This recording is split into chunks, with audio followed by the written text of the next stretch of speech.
श्री राधा वल्लभ श्री हरिवंश राधा वल्लभ श्री हरिवंश वृंदावनेश्वरी तवेव पदारे वृंदम प्रेमामृतेका मकरन्धरशोभपूर्णम् ऋक्तर्पितं मधुपते स्मरतापमोघ्राम् निर्वापयत्परम्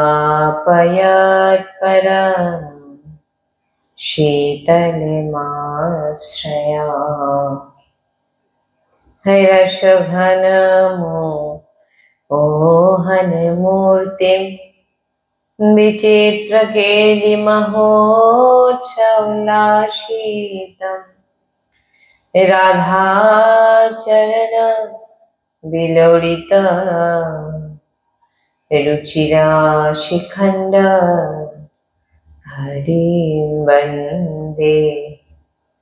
श्री राधा वल्लभ लाल की जय, सद्गुरुदेव भगवान की जय, वृंदावन बरसाना धाम की जय, महाप्रभु श्री हरिवंशचंद्र जी महाराज की जय, श्री यमुना रसरानी की जय, समस्त सहचरी वृंद की जय। जय जय श्री राधेश्याम, जय जय श्री राधेश्याम, जय जय श्री राधेश्याम, जय जय श्री हरिवंश श्री हरिवंश।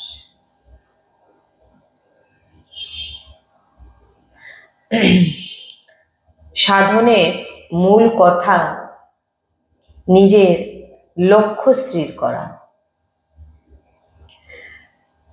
যে বাস্তবে আমি কি চাই।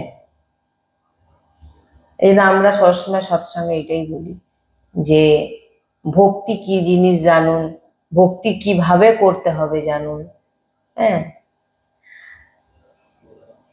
সাধক জপ ধ্যান ভজন কীর্তন ইত্যাদি যা কিছু করুন না কেন, যতক্ষণ না তিনি আপন লক্ষ্যে স্থিতি হন ততক্ষণ তার প্রকৃত সাধন কিন্তু আরম্ভ হয় না। এখানে বলছেন যে সাধক জপ করুক, ধ্যান করুক, ভজন করুক আর কীর্তন করুক, যা কিছু করুক না কেন, যতক্ষণ না তার আপন লক্ষ্য কি, যতক্ষণ তার লক্ষ্যটা কি। এই জন্য প্রথমেই বলছে সাধকের মূল কথা নিজের লক্ষ্য স্থির করা। আপনার লক্ষ্য কি? সংসারের না ভগবত প্রাপ্তি মুখে বলা না, ভগবত প্রাপ্তির লক্ষ্য রাখা। আপনার লক্ষ্য সাংসারিক নাকি দেখুন, সংসারে কিন্তু এখান থেকে সংসার থেকে বেরিয়ে যাওয়ার কথা কিন্তু আমাদের গুরুজি একবারও বলেন না। বরং আরো গুরুজি বলেন সংসারে থেকে ভজন কিভাবে করবে। আর মহাপুরুষ বড় বড় সাধু সন্ধে তো বড় বড় সে মানে এক একজন পার্ষদ, তো গুরুজি এই জন্য বলছেন যে সংসারের থেকেও তুমি ভজন করতে পারো। যত মুনি ঋষি বলুন, যত বেশিরভাগই আপনি দেখতে পাবেন যে গৃহস্থ হয়ে তিনারা ভজন করেছেন। কলিযুগে এরকম কত ভক্ত চরিত্র ভক্তমালে পেয়ে যাবেন যে কিভাবে ভজন করে তারা গৃহস্থের থেকে ভগবানকে প্রাপ্তি করেছে। এই জন্য প্রথমেই বলছে সাধনের মূল কথা আপনার লক্ষ্যটা কি। আপনি আপনার ভিতর, এগুলো হচ্ছে খেলার জিনিস নয়। ভজন ভজন খেলার জিনিস নয়। ভজন আপনার লক্ষ্যটাকে জানতে হবে ভিতর থেকে, যে আমি কি করতে চাই। আমি কি নাম জপ ভজন কীর্তন করে নিজের বা সংসারের জন্য কিছু, নিজের জন্য কিছু করতে চাইছি, না সংসারে নিজের পরিবার পরিজনের জন্য কিছু করতে চাইছে, এটা আপনার লক্ষ্য নাকি? দেখুন, আপনি যদি সাধারণ দেখেন বেশিরভাগ ভগবানের কাছে গিয়ে সংসারের জন্য বা নিজের জন্য চাইছে, এটা কিন্তু তার তার লক্ষ্য কিন্তু দেখুন তার লক্ষ্য তাহলে কোনটা আপনি সরাসরি তো বুঝতে পারছেন, লক্ষ্য হচ্ছে সংসার, লক্ষ্য কিন্তু ভগবত প্রাপ্তি নয়, সংসার। লক্ষ্যটা কি আপনার? ওই জন্য তো এখানে বলেই দিচ্ছেন মহাপুরুষগণ যে সাধক জপ ধ্যান ভজন কীর্তন যা কিছুই সে করুক না কেন, তার লক্ষ্য যতক্ষণ না স্থির হবে ততক্ষণ সে তার কিন্তু প্রকৃত সাধনা আরম্ভ হয়নি। সে জপ করুক, ধ্যান করুক, কীর্তন করুক আর যাই করুক, তার লক্ষ্য যদি সংসার থাকে, মহাপুরুষ বলছে, আমি বলছি না, এগুলো আমার কথা না। তাই লক্ষ্য নির্ণয়ের পর সাধক লক্ষ্যকে প্রাপ্ত না করা পর্যন্ত, যেমন আপনি যদি কোনো একটা যদি স্টুডেন্টকে দেখেন, যদি তার লক্ষ্য হয়ে থাকে যে আমি ডাক্তার হব, আমি পুলিশ হব ইত্যাদি, ঘর পরিবারের সবাই কথা বলছে, তার মাথায় কিন্তু একটা চিন্তা ঘুরঘুর করছে, আমাকে ডাক্তারিটা পাস করতেই হবে। তার লক্ষ্যটা কি? সে তো পারতো ওইখানে সবার মধ্যে সে বসে আছে, ধরুন সবাই তাদের আচ্ছা পড়বি, চলে আয় না, এখন একটু বস না, তার ভিতরে কিন্তু একটা জিনিস ঘুরছে, টেনশন। কি টেনশন? না আমাকে ডাক্তার হতে হবে, আমাকে পাস করতে হবে, পরীক্ষা তো দিতে হবে, পাস করতে হবে, সবার মধ্যে বসে আছে। কিন্তু পরিবারে 10 জন এসছে, সবাই বোঝালে একটু পরে নাহলে পড়ে নিবি, চলে আয় না একটু কথা বলি, সে তাদের মধ্যে বসে আছে। কিন্তু বসে সে কি চিন্তা করছে? আমার পড়াটা পিছিয়ে যাচ্ছি আমি। তার মানে তার লক্ষ্যটা কি? ডাক্তার হওয়া। যতক্ষণ না আপনার লক্ষ্য স্থির হবে আপনার, ততক্ষণ আপনি কোনো দিক থেকে ভজন আপনার মানা হবে না। ওই জন্য এখানে বলছেন যে লক্ষ্য নির্ণয় যখন আপনার হয়ে যাবে যে আমি শুধু কেবল ভগবত প্রাপ্তি, গুরুজি সৎসঙ্গে বলছেন যে যখন তিনি খুবই মানে মোটামুটি কম বয়স, তিনার বিভিন্ন অনেক সংস্কার ওনার হয়েছে, যে কোনো একটা যেরকম একটা সংস্কারের নাম বললেন তিনি, ওই সংস্কারটি হওয়ার পর ওই নামটা ভুলে যাচ্ছি, যাই হোক, বলছেন তিনি যখন তিনি রাত্রেবেলা ঘুমোতেন, তিনি 15 মিনিট পর উঠে পড়তেন। 15 মিনিট উঠে পড়ে ঘড়ি দেখছেন কটা বাজে, আরে হ্যাঁ সবে 15 মিনিট ঘুমালাম, মানে যে তিনার ভজন করতে হবে। বলছেন এত ভগবত প্রাপ্তির লালসা ছিল আমাদের ভিতরে, এইগুলো দেখলে মহাপুরুষদের দেখলে নিজের ভিতরে তখন মনে হয় যে আমি ভক্ত আদৌ না ভোগী, ভক্ত না ভোগী, তখন বুঝতে পারবেন। 15 মিনিট ছাড়া ছাড়া ঘুম ভেঙে যাবে, ঘুমই আসবে না। কেন না? আমার লক্ষ্য, আচ্ছা ধরুন কোনো ব্যক্তির রোগ হয়েছে, কোনো খারাপ রোগ, ডাক্তারকে বলে দিয়েছে বেশি দিন বাঁচবে না, কিন্তু হয়তো একটা কোনো সাধু বা সন্দেশ ওনাকে বলে দিল তুমি ভজন করো, তুমি বেঁচে যেতে পারো। তার আর ঘুম ধরবে? তার লক্ষ্যটা কি হবে? আমি কি করে বাঁচবো, তার লক্ষ্য ওটা। বুঝতে পারছেন কথাটা কি বলতে, কোন জায়গায় যাচ্ছে? লক্ষ্য যতক্ষণ না স্থির হবে, আপনি হাজারো সাধন করুন, জপ ধ্যান কীর্তন যা কিছু করুন, আপনার লক্ষ্য যতক্ষণ না স্থির হবে আপনি চঞ্চল থাকবেন। তাই যাদের লক্ষ্য স্থির হয়ে যাবে, আমাকে ভগবত প্রাপ্তি করতে হবে, আমার দিন কেটে যাচ্ছে, আমার রাত চলে যাচ্ছে, আমার সময় চলে যাচ্ছে, আমাকে ভগবত প্রাপ্তি করতে হবে, তার লক্ষ্য এটা, তার লক্ষ্য অন্য আর কোনো কিছু নয়, যে তাতে শীঘ্রই ভগবত প্রাপ্তি হয়ে যায়। লক্ষ্যের প্রতি যদি শিথিলতা, তাহলে কিন্তু মানে লক্ষ্যের প্রতি যদি আপনি দৃঢ় না হন, তাহলে কিন্তু দেরি হবে। লক্ষ্য যদি স্থির না থাকে, আপনি নিজেই নিজের ভিতরে প্রবেশ করে দেখুন যে আমি সত্যি কি ভগবত প্রাপ্তি করতে চাই না অন্য কিছু প্রাপ্তির আশা। তখন বুঝতে পারবেন আপনি। এগুলো ওই জন্য কি হয়, একটু একান্তে থাকলে আপনি বুঝতে পারবেন যে আপনি কি চাইছেন। তাই সেই জন্য সাধককে সর্বপ্রথম আন্তরিকভাবে বিচার করতে হবে যে ভগবান আমাকে কেন ও কি জন্য মানুষ বানিয়েছেন। এই এসে গেল, আন্তরিক ছাড়া আপনি ভজন আপনার মানাই হবে না। কল্যাণ আপনার হবে, আপনি শুভ কর্ম করছেন, আপনার কল্যাণ হবে, কিন্তু ভগবত প্রাপ্তি মানুষ, এটা কখন মানুষ ভাবে যে আমি কেন মানুষ হয়েছি, কি কারণে আমি মানুষ হয়েছি, কেন ভগবান আমাকে মানুষ বানিয়েছে, এটা কখন কেউ ভাববে? যখন সে বুঝতে পারবে তার লক্ষ্য ভগবত প্রাপ্তি, তখন সে বুঝতে পারবে। মানে সাধারণ মানুষ এটা ভাবছে এই জীবন পেয়েছি, যতদিন বাঁচবো ভোগ করো, খাওয়া দাও, আনন্দ ফুর্তি করো, তারপরেও বেঁচে থাকো, মৃত্যুর কথা ভাববে না। গভীর ভাবে বলছেন, গভীর ভাবে ভেবে দেখলে বুঝতে অসুবিধা হয় না। হ্যাঁ, যে আমরা দেহ সংসারকে প্রাপ্তি করতে চাই না ভগবত প্রাপ্তি করতে চাই, তখন আপনি গভীর ভাবে নিজের হৃদয়ের ভিতরে দেখবেন কোথাও না কোথাও আপনার সংসারের সঙ্গে কোনো কানেকশন আছে না, সত্যি সত্যি আপনি ভগবানকে পেতে চান। এটা নিজেকেই নিজে বলুন, কোনো বাবাজির সামনে গিয়ে বসলেও আপনাকে তিনি বলতে পারবে না, কোনো কারোর, এটা নিজেকেই জানতে হবে। এই জন্য তো মহাপুরুষ এরকম বাণী দিচ্ছেন। এই বাণী শুনে তুমি নিজের ভিতরে ঢুকে দেখো, বাইরের দৃষ্টি না দিয়ে অন্তরের দৃষ্টি দাও। আন্তরিক দৃষ্টি যদি না থাকে কারোর, তার কোনো দিন ভজন হবে না। সে ভালোই তিলক সেবা করুক, বেশ নিক, আর সামনে এসে বসে যাক নামের ঝুলি হাতে, ভালোই যা কিছু করুক, তার আন্তরিক যদি তার আন্তরিক দৃষ্টি যদি না থাকে, সে কখনো ভজন করতে পারবে না। আমরা ভাবি দুমালা জব করে নিলে আমার ভজন হয়ে গেল, আমি অনেক বড়, আমি অনেক কিছু। এটা মহাপুরুষ বলছেন। রাধা বল্লভ লাল কি যায়।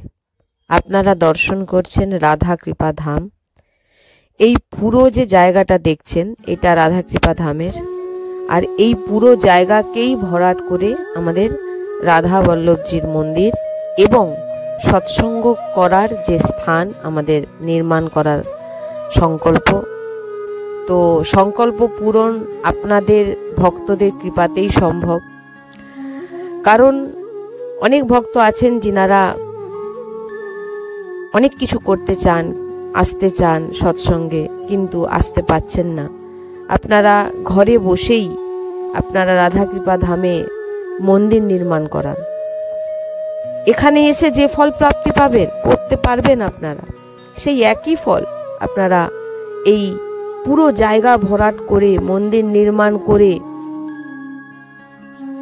আপনারা সেই একই ফল প্রাপ্তি করতে পারেন। এটা সাধারণ কথা নয়। আপনারা দর্শন করুন, এই যে পুরো জায়গাটা, এই পুরো জায়গাটাকেই ভরাট করার সংকল্প আমাদের। এই পুরো জায়গা যতক্ষণ না আমরা ভরাট করতে পারছি, মন্দির নির্মাণ করতে পারছি, অনেক ভক্ত চাইছেন এখানে আসতে, থাকতে চাইছেন, সেবা করতে চাইছেন, কিন্তু পাচ্ছেন না।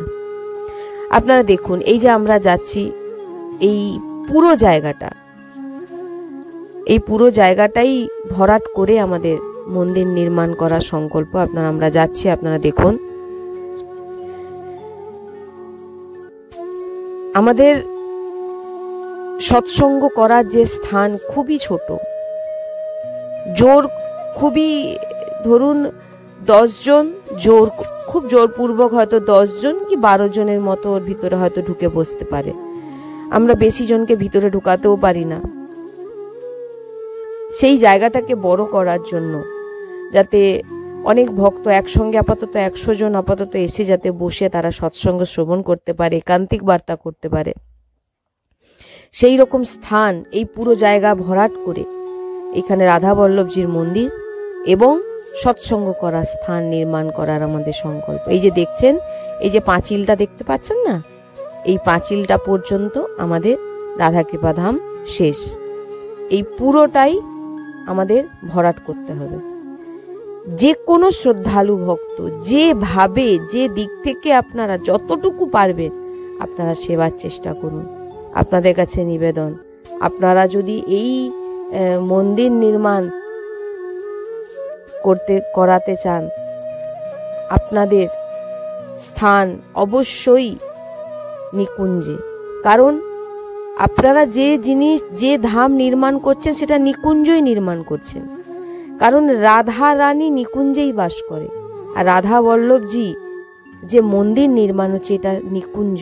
এখানে যে এসে বাস করবে, যে সেবা করবে, যে সেবা দান করবে, সব নিকুঞ্জেই বাস। এই যে পুরো দেখছেন, এই পুরো জায়গাটাকে আমাদের ভরাট করতে হবে, এবং ভরাট করে এখানেই আমাদের রাধা বল্লভজির মন্দির নির্মাণ করা হবে। আপনারা দেখুন এই পুরো জায়গাটাকে ভরাট করতে হবে। তো আপনারা যে কোনো শ্রদ্ধালু ভক্ত, আমার নিবেদন আপনাদের কাছে, আপনারা অবশ্যই সাহায্য করুন যাতে আমরা এই নিকুঞ্জকে নির্মাণ করতে পারি। বৃন্দাবন ধামের একটি শাখা রাধা বল্লভজি বিরাজমান হবে এখানে, এবং এই স্থানেই প্রত্যেকটি ভক্ত আজীবন কাল বাস করতে পারবে। এমন আমরা চিন্তা ভাবনা আমাদের ভিতরে আছে, যে যিনারা অনেক ভক্তরা ফোন করছেন যে আমরা আজীবন বাস করতে চাই নিকুঞ্জে, রাধাকৃপা ধামের নিকুঞ্জে রাধা বল্লভজির মন্দিরের সেবা করবেন এবং আজীবন বাস করবেন। তো সেই জন্যেই আপনারা দেখছেন এই জায়গাটাকে ভরাট করে এখানে মন্দির নির্মাণ, সৎসঙ্গের স্থান আমাদের তৈরি করতে হবে ভরাট করে। তো আমরা আবারও এরপরে দেখাচ্ছি যে এই পুরোটা দেখুন, আপনারা ভালো করে দেখুন। এখান থেকে আমাদের এই পুরো জায়গাটাই হচ্ছে রাধাকৃপা ধামে। আবারও দেখিয়ে দিচ্ছি আমি আপনাদের, দেখুন এই পুরো জায়গাটা ভরাট করা খুবই প্রয়োজন, কারণ বৃষ্টির সময় পুরো জল জমে পুরো ডুবে যায়, আমরা কিছুই করে উঠতে পারছি না। কারণ আপনারা দেখতেই পাচ্ছেন এখনো সেই জল, এটা এই যে দেখছেন সামনে যেটা, সেটা কিন্তু পুকুর নয়, সেটা এমনিতেই জল জমে, এত জল জমে গেছিল, পুরো সমান হয়ে গেছিল। হ্যাঁ, তো এই যে ধামের এই যে সামনে জায়গাটা দেখছেন, এই যে জমিটা দেখছেন ফাঁকা, এই জমি আমরা কেনার জন্যই বারবার করে আমরা অনুরোধ করছি ভক্তদের কাছে। কারণ এই জমি নিলে এইখানেই আমাদের যে মন্দির, যে আশ্রম নির্মাণ হবে, এখানেই আমাদের আজীবন যারা এসে ধামে, এই নিকুঞ্জ ধামে বাস করতে চান, তারা এখানে এসে করতে পারবে আজীবন। আপনারা বৈরাগ্য নিয়ে এখানে এসে নাম জপ, নাম সংকীর্তন, সৎসঙ্গ এবং প্রসাদ সেবা এবং ধামে থাকা, এই রকম ব্যবস্থা আমাদের করার খুবই ইচ্ছে। যারা চাইছেন এখানে এসে বাস করতে, তাদের আমরা জায়গা দিতে পারছি না, এক রাত থাকারও আমাদের জায়গা নেই। আপনারা বুঝতেই পারছেন, আমরা তো পুরোটাই আপনাদের খুলে দেখাচ্ছি, আপনারা দেখছেন। তাই আমার বারবার আপনাদের কাছে নিবেদন, আপনারা অবশ্যই সাহায্যের হাত বাড়ান, এই ভিডিওকে অনেকের কাছে পৌঁছান, অনেক ভক্তদের একত্রিত করে দেখান, দেখিয়ে তিনাদের মাধ্যমে আপনারা সবাই কিছু কিছু করে দিয়ে সাহায্য করে, বা কেউ যদি বলেন যে আমি এতটুকু জায়গা ভরাট করে দিতে পারবো, সেটাও করে দিন, কোনো অসুবিধা নেই। যে আমি এতটুকু জায়গা করতে পারবো, বা আমি এতটুকু ইট কিনে দিতে পারবো, বা আমি এতটুকু, মানে যতটুকু আপনাদের সামর্থ্য আপনারা একটু একটু করে করুন, এবং অনেককে বলুন যাতে এই মন্দির আমরা, কারণ মন্দির তো আমরা চলে যাবার পর অনন্ত যুগ ধরে চলবে, থাকবে রাধা বল্লভজির মন্দির, কিন্তু এই মন্দির নির্মাণের পর আমরা কেউ থাকবো না, কিন্তু আমরা নিকুঞ্জে রাধারানীর কাছে বাস করবো। কিন্তু এই জায়গায় এই মন্দির নির্মাণের ফলে যে ভক্তরা এখানে এসে ভজন করবেন, তিনাদের যে ভজনের যে প্রভাব, সেটা আপনাদের, কারণ তাদের ভজনস্থলী আপনাদের দ্বারা নির্মাণ করানো হয়েছে। এই এক অদ্ভুত মহিমা, এই মহিমা বর্ণনা করা যায় না। তাই আমি বারবার আপনাদের কাছে নিবেদন, আপনারা নিজেরা দেখুন, অন্যকে দেখান এবং সাহায্য করার অবশ্যই চেষ্টা করুন, যাতে আমরা এখানে রাধাকৃপা ধামের মন্দির, অনেক বড় জায়গা, কিন্তু আমরা কিছু করে উঠতে পারছি না, আমাদের সামর্থ্য নেই। এটা তো আপনারাও জানেন যে আমরা ভিডিও করতে পারছিলাম না কিছুদিন ধরে। আমাদের যে ফোনকে কোনো রকমভাবে ঠিক করে একটু কোনো রকম চলছে, অন্য কোনো ভক্তের ফোন দিয়ে ভিডিও করে এইভাবে আমাদের ছাড়া হচ্ছে আমরা একটি ফোনও কিনতে পারি না, কারণ ভক্ত আমরা কোথাও গিয়ে অর্থর আবেদন করি না। কোনো জায়গায় সৎসঙ্গ গেলে আমরা কখনো কোথাও আমরা অর্থ নিয়ে সৎসঙ্গ করব, সেটা এই রাধাকৃপা ধাম থেকে তো আপনারা শুনতে পাবেন না। আমরা রাধারানীর নাম প্রচার করি, রাধারানীর নাম আমরা সবার কানে পৌঁছে দিই, অর্থাৎ আমরা সেখানে অর্থ নিই না। এই যে বাড়ির এই যে বিল্ডিংটা দেখছেন, এটা ছোটোখাটো আশ্রম, এখানে সেরকম ভক্ত কেউ থাকতে পারে না। এই জায়গাতে ছোট্টভাবে একদম সে রাস্তার দিকেই একটি ওপরে একতলায় আমাদের দোতলায় আমাদের সৎসঙ্গ হয়। আর এই সৎসঙ্গ বললাম তো 10 থেকে 12 জনের বেশি ঢুকে বসতে পারে না তার ভিতরে। হ্যাঁ, তো কোনো রকমভাবে আমাদের এর ভিতরে চলে যায়। তো দেখছেন আপনাদের পুরোটাই আমরা দেখাচ্ছি, এর মধ্যে কোনো লোকানো নেই। শ্রী হরিবংশ।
আজকে আমি কিছু জিনিস আপনাদের দেখানোর জন্য আজকে আমি আপনাদের সামনে এসেছি।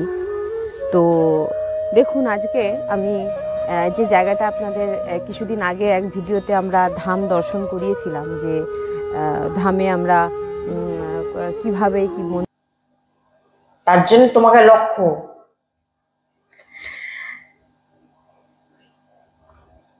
মানুষ কেন বানিয়েছেন ভগবান, গভীরভাবে এটা ভাবতে হবে। সাংসারিক পদার্থ ভোগ করার জন্য, না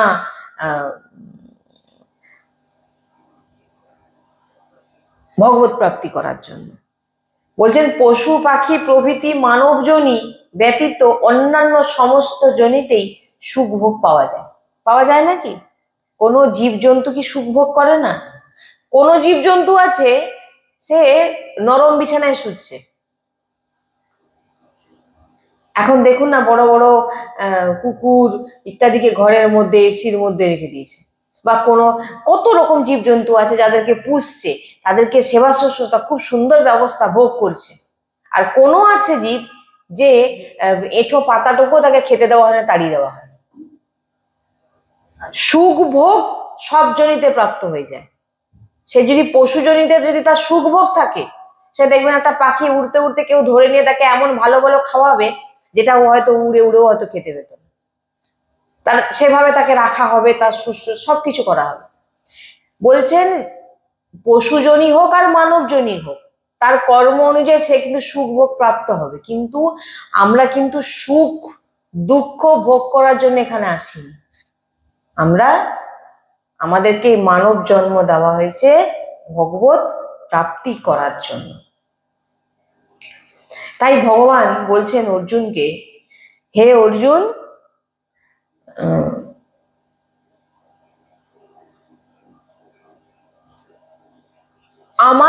আমাকে প্রাপ্তির চেষ্টা করো, আমার চিন্তন করো, আমার ভজন করো, আমার কথা ভাবো, ভগবান বলছেন অর্জুনকে।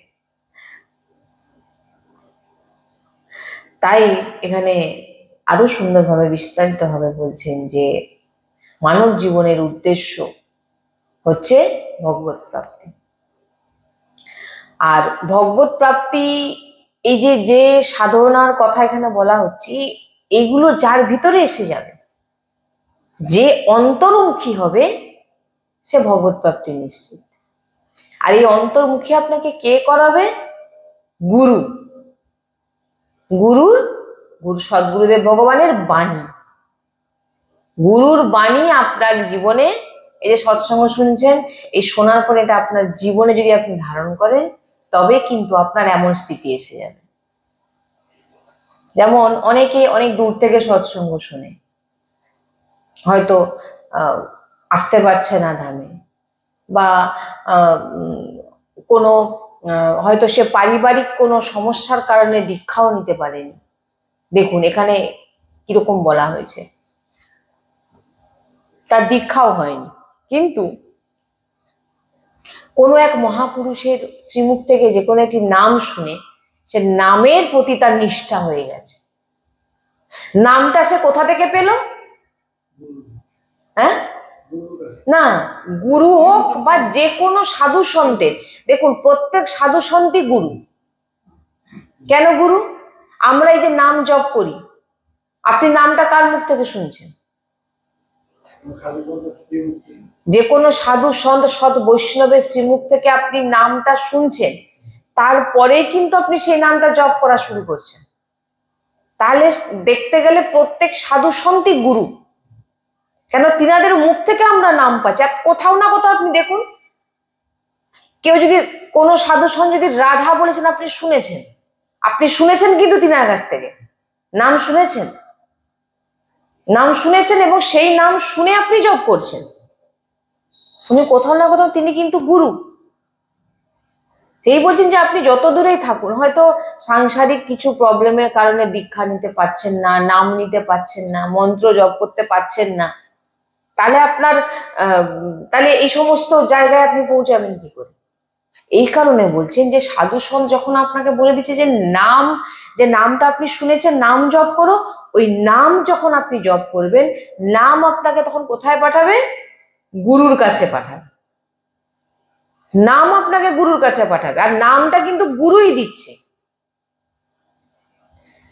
বুঝতে পারছেন কথাটা? নাম কিন্তু গুরুই দিচ্ছে। আপনি নামটা কোথা থেকে শুনছেন?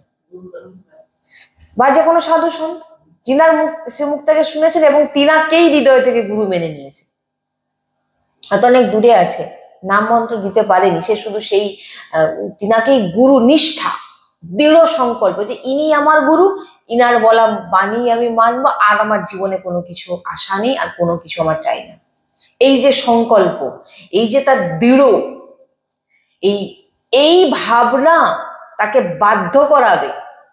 হয়তো সে অনেক খারাপ পরিস্থিতির মধ্যে আছে, বেরোতে পারছে না, কিন্তু হৃদয় থেকে সব সময় সারা সংসারের সেবা করছে, কিন্তু হৃদয় থেকে প্রভুর জন্য কাঁদছে, আর গুরুর সেই নামকে সে হৃদয় দিয়ে উচ্চারণ করছে, নিষ্ঠা, লক্ষ্য। তখন কি হবে? ওই যে নাম, হয় গুরু এসে আপনাকে দেবে, না হলে আপনাকে পরিস্থিতি করে দেবে সেই জায়গায় যাওয়ার। আর যদি পরিস্থিতি নাও হয়, বলছেন এমন আছে যে আপনার যে ভিতরের যে সংকল্প, আমি উনি আমার গুরুদেব, উনার নাম আমি নিচ্ছি, ভালোই আমার দীক্ষা হয়নি, কিন্তু আমি কিন্তু সেই ওই মহাপুরুষের কাছ থেকে আমি কিন্তু সেই নাম শুনেছি, এবং তিনি আমার গুরু। এই যে আপনি ভেবে নিয়েছেন, এবং এই যে তিনার মুখ থেকে উচ্চারণ করার নাম, আপনি যে কোনো নাম উচ্চারণ না করুন না কেন, দেখবেন কোনো না কোনো সাধু সন্ত বা কোনো না কোনো বৈষ্ণবের মুখে আপনি শুনেছেন, তবেই আপনি রামকৃষ্ণ হরি যে নাম আপনি নিন, তবেই আপনি নিচ্ছেন। তাই এবারে বলছেন অন্তিম সময় কি হবে? হয়তো তার দীক্ষা হয়নি, কিন্তু তার যে লক্ষ্য, দেখুন কেনই প্রথমে লক্ষ্যর কথা বলা হচ্ছে, তার এই যে লক্ষ্য, ভালোই তার দীক্ষা হয়নি, কিন্তু তার যে লক্ষ্য ছিল যে আমি মানে গুরুদেবের কাছে একবার যেতে চাই, গুরুদেবের একবার দর্শন করতে চাই, গুরুদেবের দেওয়ার নাম আপনি সারা জীবন উচ্চারণ করে গেছেন, বলতো অন্তিম সময় বাধ্য, গুরুজির মুখে আমরা শুনেছি মুখে, যে স্বপ্নে হলেও আপনার কানে মন্ত্র তিনি দিয়ে যাবেন অন্তিম সময়। কি বললাম বুঝতে পারছেন? এই জন্য লক্ষ্য এত দৃঢ় করতে হবে আমাদের, যে সেই গুরুর কাছে আমি ভালোই যেতে পারিনি, যে গুরুকে আসতে বাধ্য হবে। ভগবান বলছেন যে গুরুজি বলছেন যে স্বপ্নে হলেও মৃত্যুর সময় অন্তিম সময় তা সে বেঁচে থাকা অবস্থায় সেই গুরুর কাছেই সে নাম পাবে। কেন? তার লক্ষ্য ইনি আমার গুরুদেব, আর ইনার বলা ওই নাম, এই নামই আমি নিচ্ছি। এবার এই নাম যদি কোনোদিন যদি মনে করেন গুরুর কাছে পৌঁছাবে, নাহলে উনিই আমার গুরুদেব। দেখুন, গুরুদেবের কাছে শুধু মন্ত্র দেওয়াটা বড় কথা নয়, গুরুদেবের বাণীকে মানাই হচ্ছে গুরু দীক্ষা। না, গুরু কানে মন্ত্র দিয়ে দিল, আমি গুরুর কথা মানলাম না, তাহলে আপনি ওটা দীক্ষা নয় তো। আপনি এটা কি বলুন, গুরুজি সবসময় বলেন যে আমার কাছে সেবা করছে যে, সে যদি সে আমার কাছে সেবা করছে বলে সে বড় ভক্ত, আর কেউ দূর থেকে ভাবছে, বলছে না, কাছে থেকে যদি কেউ আমার কথা না মানে, আর কেউ দূরে থেকে আমার বাণী মানে, সে শ্রেষ্ঠ। যে দূরে আছে কিন্তু আমার বাণী অনুযায়ী চলছে, সেই হচ্ছে শ্রেষ্ঠ। এই জন্য আপনার ভিতরে যে সংকল্প, সেটাকে মজবুত করতে হবে। আমার লক্ষ্য কি? ভগবানকে প্রাপ্তি করা। ভাইজি মহারাজের চরিত্রে আমরা গুরুজির সঙ্গে শুনেছি যে ভাইজি মহারাজের যখন তিনার যে গ্রন্থ, এক কন্যা মানে একটি মেয়ে সে পেয়েছিল আর কি, তো সেই গ্রন্থকে তিনি অধ্যয়ন করেন, এবং অধ্যয়ন করার পর তিনার এত ভিতরে মানে ভাবনা জাগ্রত হয়ে যায় যে তিনি হৃদয় থেকে ভাইজি মহারাজকে গুরু মেনে নিয়েছেন। এবং যে কোনো প্রকারে তিনি একটা ভাইজির একটা ছবি পেয়েছিলেন একান্তে, সারা জীবন ওই দরজা বন্ধ করে ওই ভিতরে গুরুজির ছবি রেখে দিয়ে সামনে গুরুজির দেওয়া তিনার যে তিনি তখন তার ফোন ছিল না, কিছু ছিল না, শুধু গ্রন্থ পড়ে তিনাকে গুরু করে নিয়েছিলেন। আজীবনকাল তিনার সামনে বসে তিনার সেই শাস্ত্রে তিনি যেটা যেটা বলেছেন সেগুলো মেনেছেন এবং নাম জপ করেছেন বসে। ইনি আমার গুরু। যদি কোনোদিন দীক্ষা দেওয়া হয় তিনি এসে দেবেন, তিনি পরিস্থিতি তৈরি করবেন যে আমাকে যেন তার কাছে পৌঁছে দেয়। কোনোদিন ঘর থেকে কোথাও যায়নি। একদিন ভাইজি মহারাজ এসে উনার ঘরের দরজা ধাক্কা দিচ্ছে, দরজা খুলে দেখেন না গুরুজি। তিনি বললেন আজ আমার সংকল্প পূরণ হলো। ভাইজি মহারাজ শুনেছিলেন ওই জায়গাতে তিনি যেখানে থাকতেন এত সিদ্ধ, মানে তিনার নাম হয়ে গেছিল। নাম মানে কি, যে তিনি ঘর থেকে বেরোতেন না, সবসময় ভজন করতেন। এমনি নাম, এমনি ভজন আপনাকে পিটে পিটে জানাতে হবে না যে আমি ভজন করি, ভজন তার প্রভাব এমনি ছড়াবে। তো তিনি যে ঘরে বসে যে এই যে ভজন করতেন, মানে প্রায় সবাই ওই এলাকা সবাই জানতো যে খুব সাধ্বী। তো ভাইজিকে একদিন বলছে যে ইনি খুব সাধ্বী, তখন ভাইজি বলে যখন আমি এখানে এসেছি তাহলে ওনার দর্শনীরা কেন করে যায়। বুঝতে পারছেন? তিনি পৌঁছে গেছেন সেখানে। কেন? তিনার যে ভিতর থেকে, তিনি যে হৃদয় থেকে গুরু মেনে, মানে সারা জীবন তিনি ওই গুরুর সামনে বসে নাম জপ করে এবং গুরুর বাণী মেনে চলা, এই যে নিষ্ঠা, এই গুরু ছাড়া আমি কাউকে চিনি না। গুরুর এই বাণী মেনেছে, নাম জপ করছে, সারা জীবন তিনাকেই গুরু মেনে এসছে। আজকে দেখুন তিনার এই যে নিষ্ঠা, গুরুকে তিনার দরজায় ধাক্কা দিতে বাধ্য করে দিল। খুলে দেখলেন জিনাকে সারা জীবন ভজন করে এসেছেন, তিনি সামনে প্রণাম করে উঠছো। আজকে তো বলছেন আজকে আমার সারা জীবনে। ভাইজি মহারাজ তখন ওনাকে এখন ওরকম করে কাজে তিনি বুঝতে পারেন, তিনি কিন্তু বলেননি যে আমি সারা জীবন আপনাকে গুরু মেনে এসেছি, যে নিজের ফিরবে না। এখানে অনেক ভিতরে গভীর বিষয় আছে যে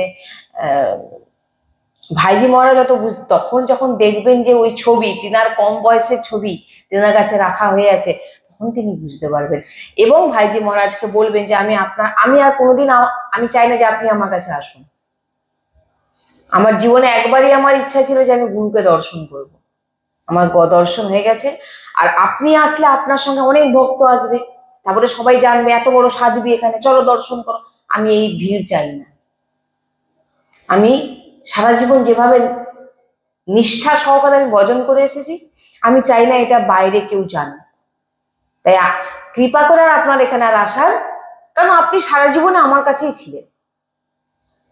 গুরু তো বাইরের কেউ নয়, গুরু আমাদের ভিতরে। আমি দুদিন আগে সৎসঙ্গে বলছিলাম, এখান থেকে যেটাই বলা হয় গুরু বলছেন। আপনি যদি বলেন যে আমি আলাদা, গুরুর থেকে আলাদা, না। ভগবানের আমরা যেমন অংশ, গুরু আমাদের কাছে পরব্রহ্ম, আমরা গুরুরই অংশ। গুরু আমি আলাদা নয়, কিন্তু আমরা গুরু মেনেছি, তিনার বাক্য মানি। আর গুরু ছাড়া আমি কিছু জানি না। ভিতর দিয়ে যে বলছেন গুরুজিই বলছেন। এরকম কিছুদিন আগে আমরা আলোচনা একটা করেছিলাম এই বিষয় নিয়ে, করেছিলাম, মনে আছে তো? তা সেই জন্য বলছেন, তিনি তখন কি করলেন, গুরুকে বললেন আজীবনকাল আমি আপনার ভজন করে এসেছি, আমি চাই না যে তিনার নাম বাইরে বেশি বেরোলে কি হবে, তিনি মহাপুরুষ, তিনার পিছনে হাজারো ভক্ত ঘুরে। এবার তিনি আসলে তিনার পিছনে পিছনে রাধা বাবা আসবেন, আরো অনেক তিনারা আসবেন, তিনি চান না। এরকম এরকম নিষ্ঠাবান, আমি এটাই এখানে বলতে চাই, এত নিষ্ঠা। আপনার লক্ষ্য, আপনার নিষ্ঠা, এটাই আপনার সবকিছু প্রাপ্তি করিয়ে দেবে, যদি আপনার লক্ষ্য থাকে। তাই বলছেন গুরু বাধ্য হবে।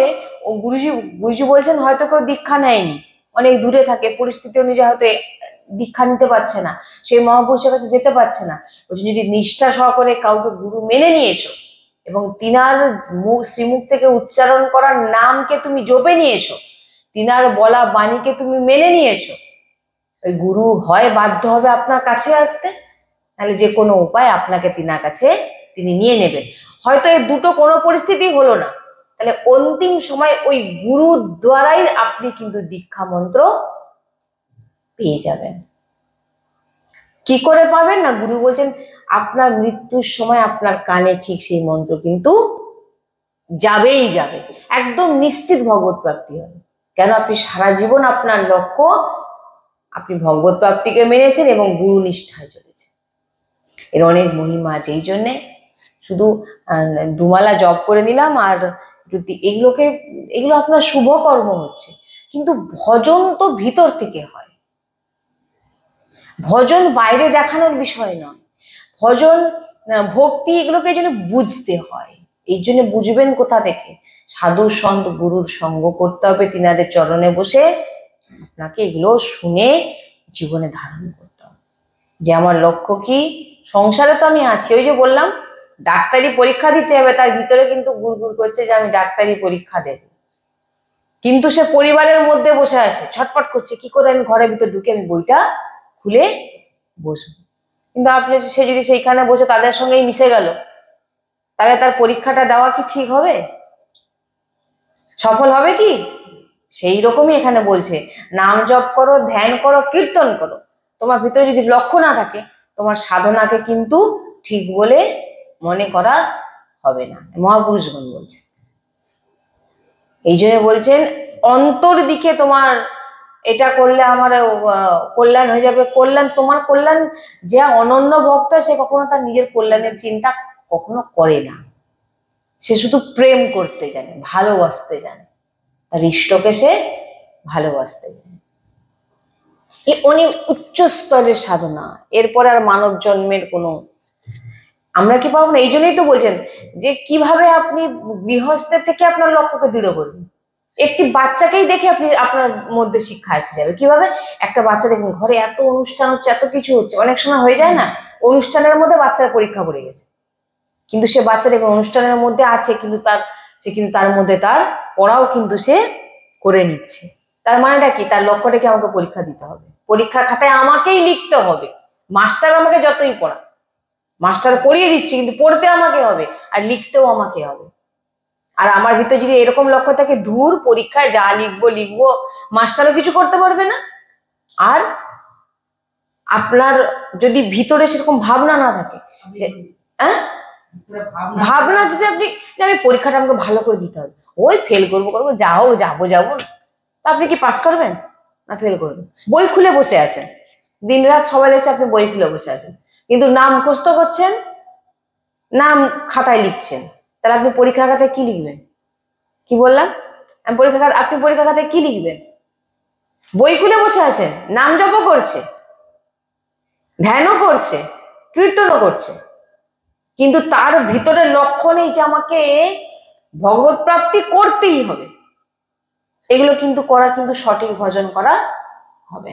ওই যে বললাম বই খুলে বসে আছে, কিন্তু তার মধ্যে ভাবনা নেই যে আমাকে পরীক্ষা পাস করতে হবে, আমাকে ভালো নাম্বার তুলতে হবে। যদি তার মধ্যে এই লক্ষ্যটা না থাকে, সে কিন্তু কখনোই পারবে না। বই খুলে বসে থাকলে কি ফার্স্ট হবে, না তাকে মুখস্থ করতে হবে? বুঝতে পারছেন কি বোঝাতে পারছেন? পড়তে পারছেন। হ্যাঁ, কেন? তার যে লক্ষ্য, তার ভাবনা আমাকে করতেই হবে। ওই যে 2 লাইন পড়ছে, সে 2 লাইন মন দিয়ে পড়ছে। এই জন্য কি বলছেন যে ভালোই আপনি একমালা জপ করুন, সেই একমালা যেন আপনার নিষ্ঠা। হ্যাঁ, নাহলে আপনার বসেছেন আমি সারাদিনে 16 মালা 20 মালা, আমি 32 মালা করি, খুব ভালো করলেন, কিন্তু 32 মালা করি এই যে বলছেন, এটাতেই আপনার প্রমাণ হয়ে যাচ্ছে যে আপনি কি, মানে এটা কি, এটা অহংকার পুষ্ট। কাউকে শোনানো ভক্ত কোনোদিন বলবে না আমি 16 মালা করি, আমি 32 মালা করি, তার ভজন আরো বাড়বে, আমার দ্বারা ভজন হচ্ছে না। দেখবেন আপনি ভক্ত কাকে বলে। আপনি কোনো মহাপুরুষকে গিয়ে জিজ্ঞাসা করুন আপনি ক মালা করেন, আপনি জিজ্ঞাসাই করতে পারবেন না। পারবেন জিজ্ঞাসা করতে? জিজ্ঞাসাই আপনার সে ক্ষমতাই নেই। সেই রকম মহাপুরুষ যে তার সামনে গিয়ে আপনি সেরকম কথা বলতেই পারবেন না, তার ভিতরে যে পরমাণু আছে আপনাকে বলতেই দেবে। কি বলছি বুঝতে পারছেন তো? তাই মহাপুরুষকে আপনি জিজ্ঞাসা করুন আপনি ক মালা করেন, তিনারা কি বলবেন, ভাই আমার মালা কি, আমি তো মালা হাতেই নিতে জানি না। সে তিনি কোনোদিন বলবেন না যে আমি 32 মালা করি। কিন্তু কারা বলে, ওই যে বলে অল্প বিদ্যা ভয়ঙ্করী বলে আছে, জানেন তো একটা কথায় বলে না, একটু করে নিয়ে ভাবে উফ আমি অনেক বড়। আর মহাপুরুষদের কাছে যান, তিনাদের কোনো বলবো আমার দ্বারা ভজনই হয় না, কারণ তিনারা যত ভজন করেন যেন মনে হয় কম।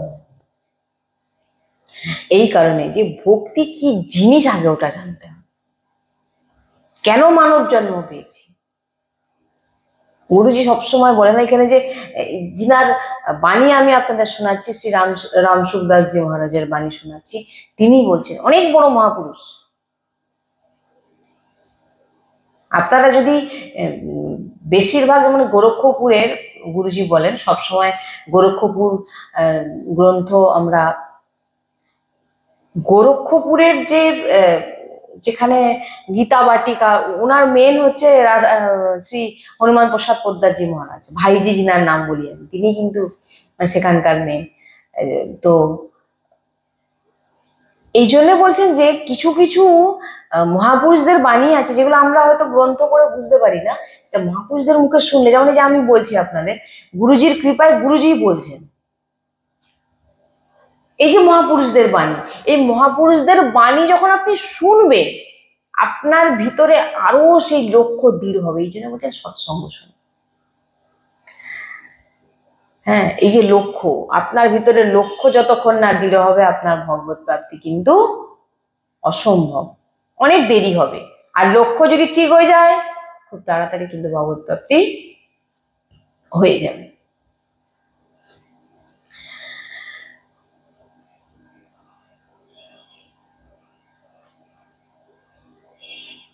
দেবতাদের কাছে অনেক সুখ আছে, দেবতাদের কাছে অনেক সুখ দেওয়া হয়, কিন্তু দেবতারা মানব শরীর প্রাপ্ত করতে চান। কেন?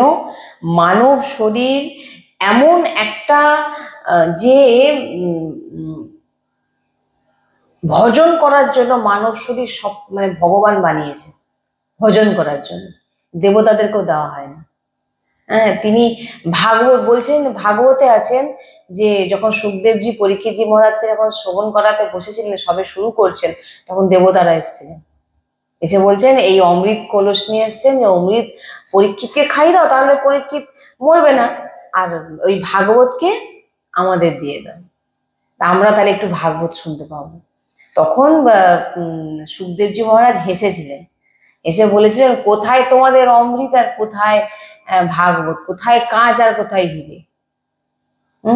এটা হচ্ছে শরীরকে বাঁচানোর জন্য ভাগবত শ্রবণ করা নয়, মনকে সংসার থেকে সরিয়ে নেওয়াই হচ্ছে ভগবত প্রাপ্তি। ভগবত প্রাপ্তি মানে কি? মনকে ভিতরের অন্তর্মুখকে ভগবানের দিকে করা, আর আমরা অন্তর্মুখকে শরীরে করে রেখেছি, এই সাংসারিক করে রেখেছি। দেখুন ভিতরে যে আমরা ভিতরের চিন্তা সবসময় কি চলছে, সাংসারিক চলছে, কারণ আমাদের লক্ষ্য নেই। লক্ষ্যই সংসারকে প্রাপ্ত করা। যখন আপনার লক্ষ্য, এই জন্য যখন সুখদেবজি বলেন কোথায় ভাগবত আর কোথায় অমৃত। অমৃতের সঙ্গে ভাগবত, শ্রীমদ্ ভাগবত মহাপুরাণের তুলনা করছো? এই জন্যে যতক্ষণ আপনার ভিতর থেকে আপনি নিজেকে ভুলে যাবেন, ভিতর থেকে আপনি যতক্ষণ ভাববেন যে আমি শুধু প্রভু, আমাকে প্রভুকে প্রাপ্তি করতে হবে। গুরুজি বলছেন না, 15 মিনিট ছাড়া উঠে পড়তেন, 15 মিনিট ছাড়া ঘুমাতে পারতেন না, এই দেরি হয়ে যাচ্ছে, ভজন করতে হবে, উঠতে হবে। মানে কি, তেনার লক্ষ্যটা, চোখ জ্বালা করছে, উঠে পড়ছে না, ঘুম নেই, চোখে ঘুম নেই। কেন? তার লক্ষ্য আমাকে ভগবত প্রাপ্তি করতেই হবে। সেরকম আমাদের লক্ষ্য যদি হয়ে যায়, সংসার আর বিরক্ত, এটা সাংসারিক, এটা কোনো কথা নয় যে এটা বলে দেবে যে আমরা তো সাংসারিক না, এটা ভুল। বলছে সব থেকে বড় নিজেকে ঠকান। এই যে ভাইজি মহারাজের কথা বলছি না, এত বড় মহাপুরুষ সাংসারিক ছিলেন,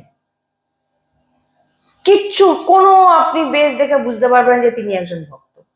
ধুতি আর পাঞ্জাবি সাদা পরে থাকতেন, হাতে একটা মানে লাঠি থাকতো, ব্যাস।